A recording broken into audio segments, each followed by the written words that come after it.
80% of midlife women are not seeking support for menopause, and that is a huge number. And today I'm going to explore why that might be happening. If you're new here, welcome. My name is Kate, and I share a weekly video with you every single Monday around something related to menopause. If you have anything you would like me to cover, don't worry if I've covered it already before, because often there are new developments, so don't feel like you've got to wade through all the very many videos I've already recorded. If you have something you would like me to cover, just drop it in the comments below, and I'd be glad to add that to my rotation. So looking at the figures, I mean, that is a lot of women. And while there is so much more awareness around menopause and perimenopause, so many people talking about it nowadays, there is still quite a stigma attached to menopause. And also it's one of those things that it's not obvious you are developing perimenopausal symptoms. Plus, you may not be in the typical age range to develop perimenopause. I was in that bucket myself. I went through perimenopause young. I was done by the whole thing by about 41. I was well postmenopausal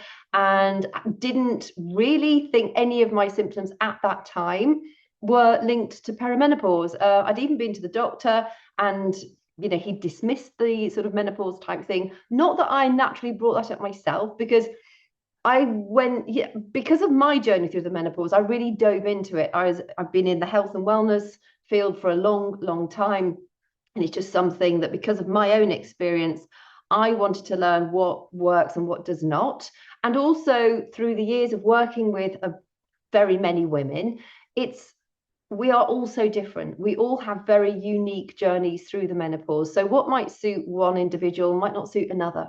And I think it's very easy to compare ourselves, to feel that we are less than, and that we are not worthy, and that we're just making a big fuss. So I'm going to cover all the points that might be leading to this incredibly high number of women who are not actually seeking menopausal help. Just incidentally, some of my worst symptoms when I started going through the perimenopause, night sweats were terrible. Hot flushes, they came on probably 2 or 3 years later. Again, horrible. Tingling, well, sore mouth, in actual fact. I had such a sore mouth. Went to the doctors. They did a proper oral check, said they'd never seen such a healthy looking mouth. Just like, oh, great, well, that really doesn't tell me anything. No mention of perimenopause at all. And of course, a tingling or a burning or a sore mouth are one of the not so common symptoms of perimenopause. And my mouth was really sore. You'll find going through perimenopause beyond into postmenopause, you might find your mucous membranes, you might be getting dry eyes, you might be getting tiny little fissures, so tiny little, they're not even cracks, but tiny, almost like little sore areas in the skin, particularly around your vulva, your perineum. You might just find that these sorts of areas, which are, generally damp, are becoming much more sensitive. So it's not that you've got something horrible, you've not picked up a herpes virus or anything. It is highly likely that it's those mucous membranes becoming more fragile. It can happen in your nose, obviously your mouth, dry eyes. Dry eyes was another of mine.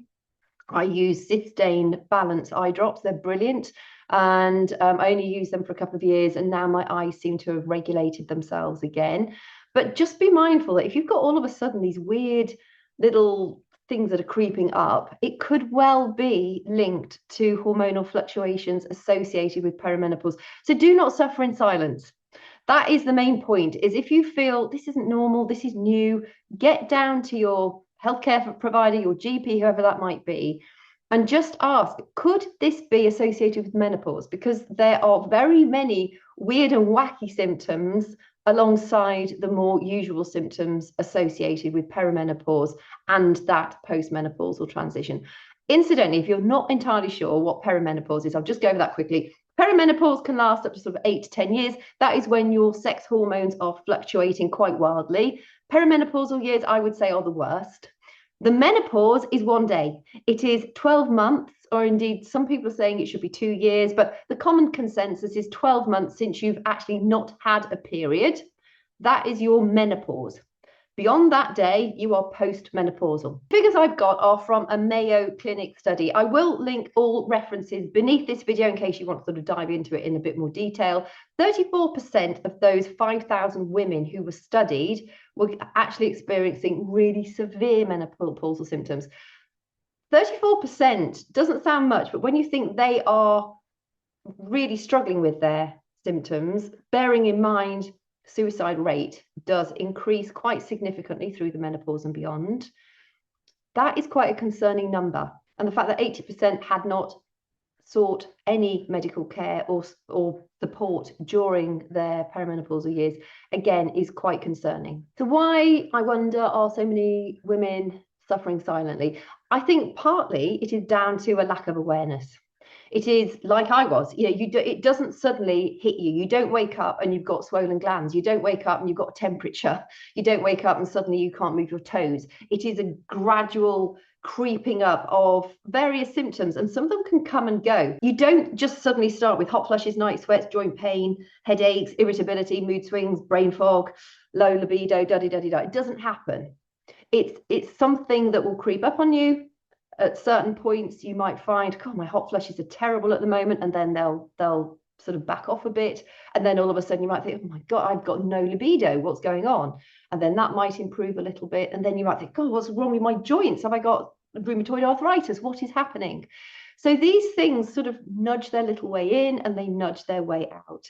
And there can be quite a sort of a mix of different severities of symptoms that you may not associate with menopause. And because they're so sort of comey and goey, great, very professional term, you might not realize that actually is a sign of your hormones fluctuating and the beginning of that perimenopausal phase. I think another thing is we are all leading really busy lives and we have competing priorities, and often, don't you find it that it's just like, oh, well, I'll be all right. I'll go next week. I'll phone the doctor. And then if you've got to fill in a clinic form and you're just thinking, oh my God, I haven't got time to fill in a clinic form. Somebody needs me. I need to do something else. I've got to be somewhere else. The shopping needs doing, the house needs cleaning, the garden needs cutting, blah, blah, blah, blah, blah, as well as everything else that you do in your life. And so we just put it off and put it off and put it off until maybe something really significant happens. And it's almost like the straw that breaks the camel's back. And then finally, we go and get support. The crazy thing about that is if we got support earlier on, it might well be that we managed those 2 or 3 years before we actually finally decided to go and get support so much better. And having that awareness of the fact that it is perimenopause, even that, you're not thinking, oh, I wonder what that is. Have I caught something? Why is this? And not knowing, I think, is one of those worst things. Once you've got the diagnosis, or once you have, a fairly firm idea of what you're dealing with, then you can take action. And actually, there is so much that you can do when it comes to making your menopausal symptoms better. I've spoken at length about that in the past, so I will link a video here that will help you understand how to help support yourself through your perimenopausal and postmenopausal years, whether you take HRT or not. Another reason is the fact that I think a lot of women fear that they won't be taken seriously. They might be brushed off by their doctor. You hear of these horror stories of women desperately asking for help and then they're ignored. And it should never happen. But can you imagine just how crushing that is if you're going through a series of really significant, or maybe not significant, but a series of symptoms? You can't sleep well, you're feeling fatigued, you're gaining weight, you're irritable, your mood swings are all over the shop, you've got low libido, your significant other doesn't understand why, you think your love partnership is failing, and all of these things contribute to you feeling so worn down.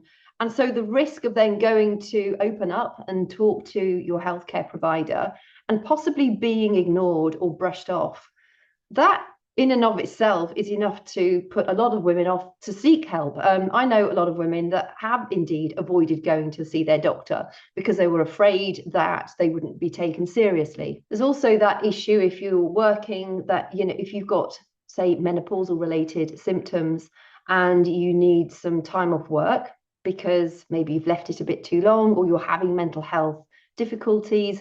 And mental health difficulties, I know we talk about them a lot more than we used to, but there is still a stigma around it. I've been a psychotherapist for over 20 years.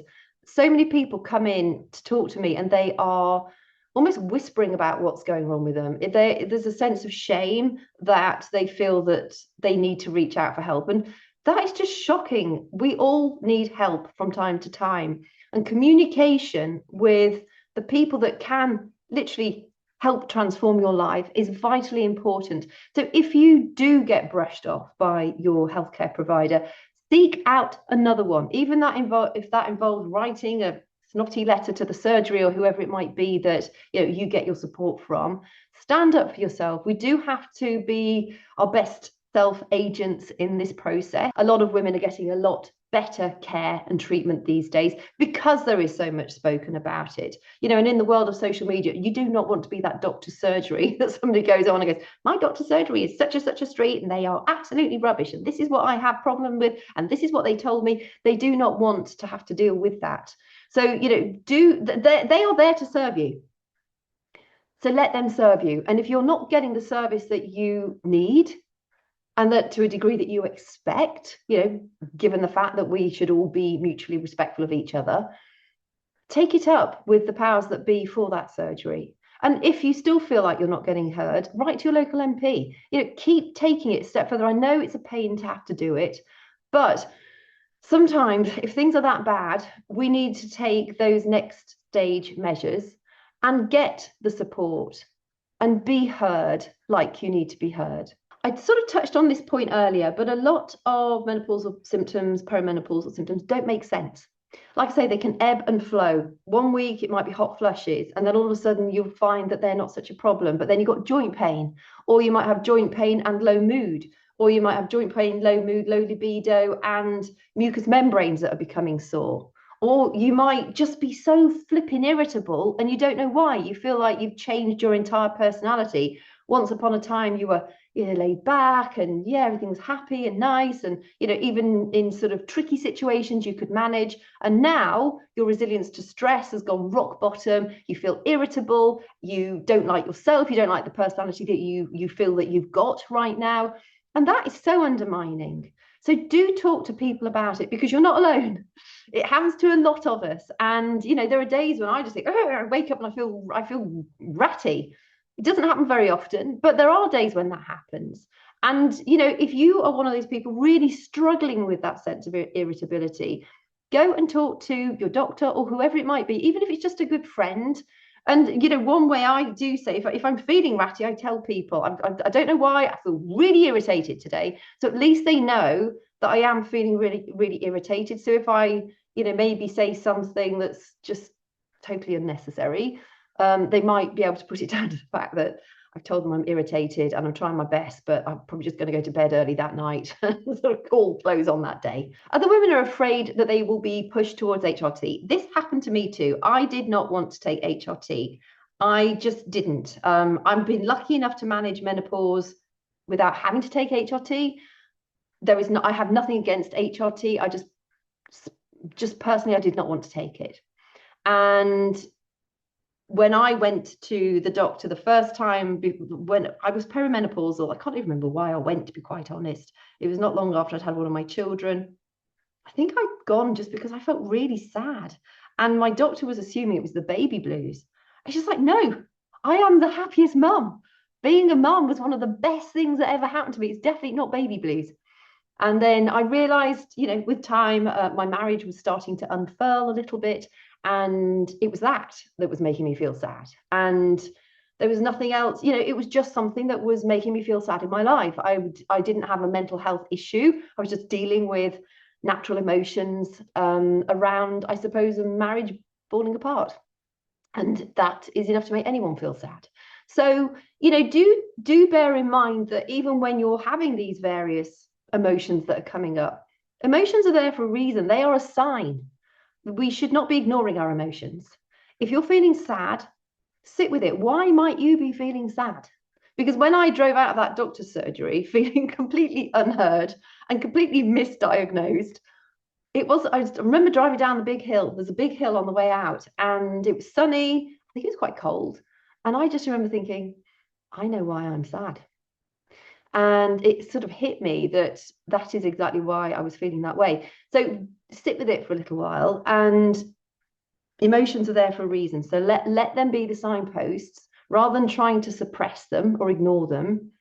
Sit with them for a bit, let them come to the surface, and then you can work it out. What is causing that sense of feeling that particular way? and then you can deal with it. Another reason is, and there's a lot said about this, is when I speak to some doctors and also menopause specialists within the doctor's surgery, I had some of them in my information group because they did not feel that they had sufficient information around menopause.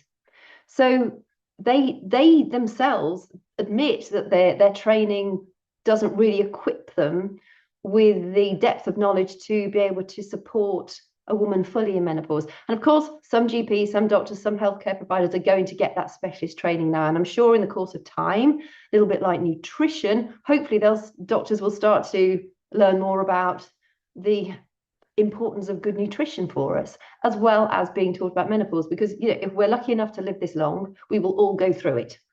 So they do need to have better education around menopause. So it might be that you go and you're talking about all these things because you might have researched it. My hot flushes are being caused by stress, or whenever I eat sugar, I can feel I have a hot flush coming on. My hot flushes are keeping me awake at night. I'm really struggling with insomnia. I've got these mucous membranes that are becoming sore, and they're looking at you, and you can see that they're thinking, oh, I don't know really what that might be caused by.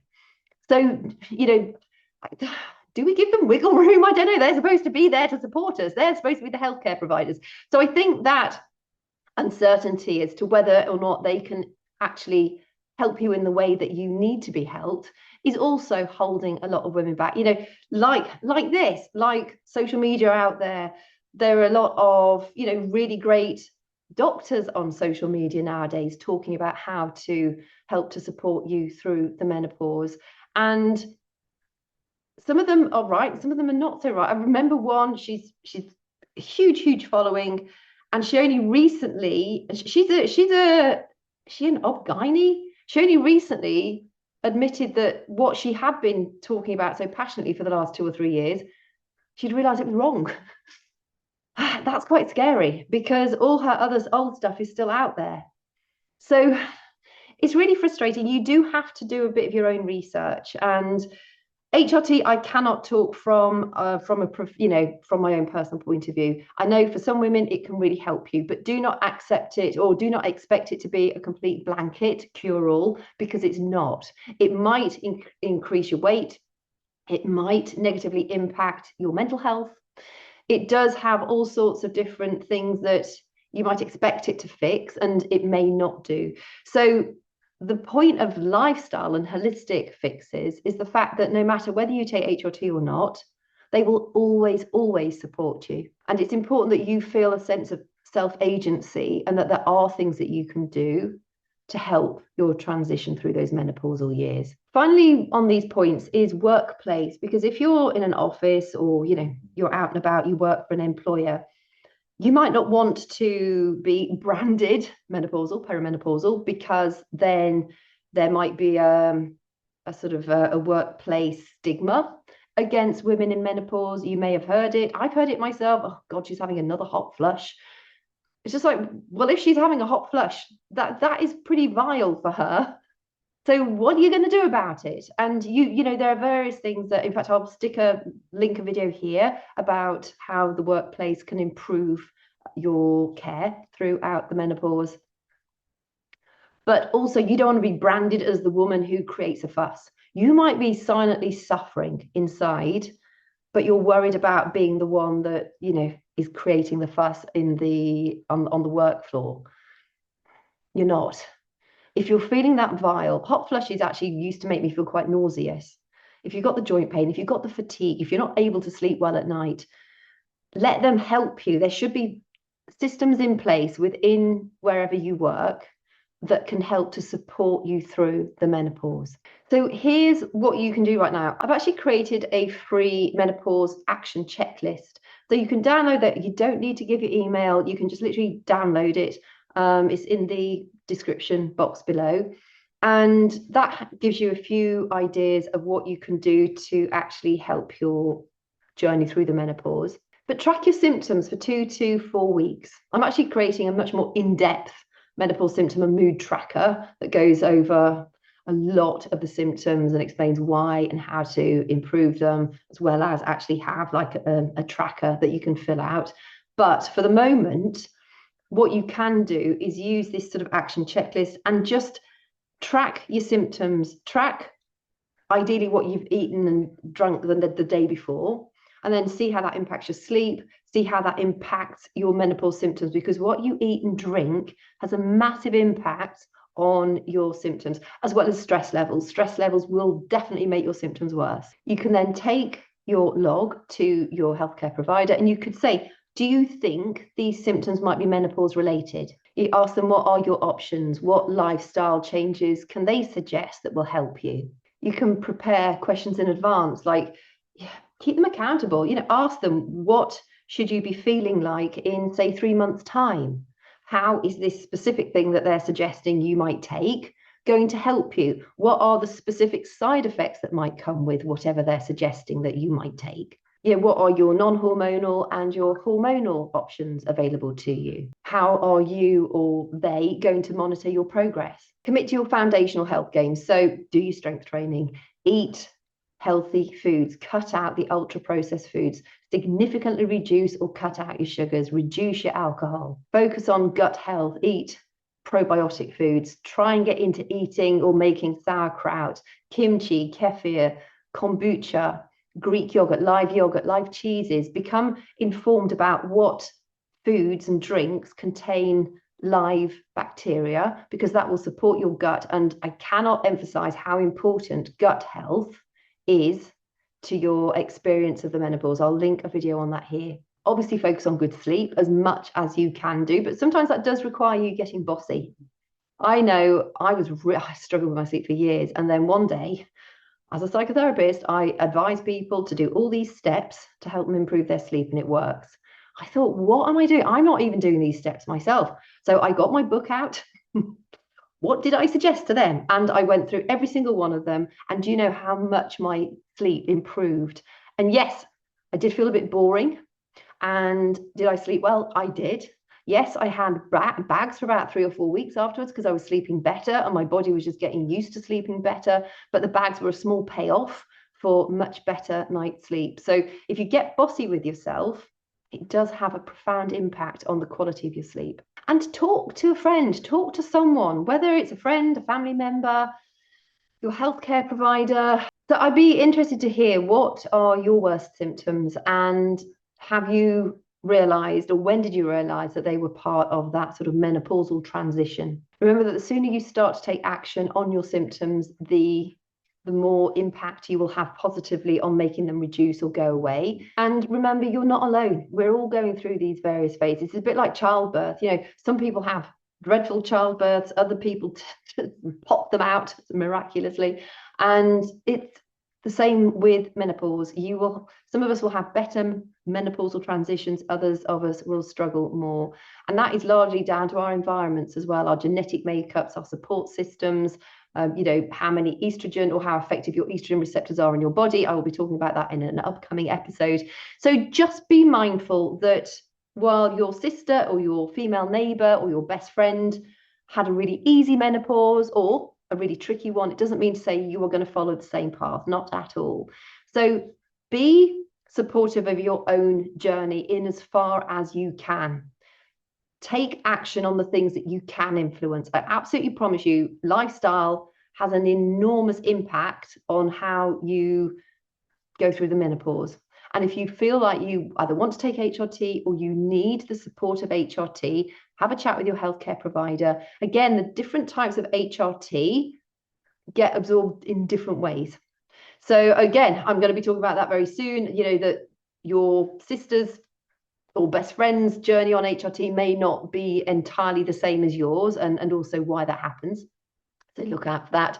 But thank you so much for your company. If you found this helpful, please give it a thumbs up. Consider subscribing to the channel, then you won't miss future episodes. And if there's anything you would like me to cover in a future episode, drop it in the comments box below and I'll be very happy to add that to my rotation. So stay warm. I've got fire going today. It's a little bit nippy out there, and I will look forward to chatting with you again soon.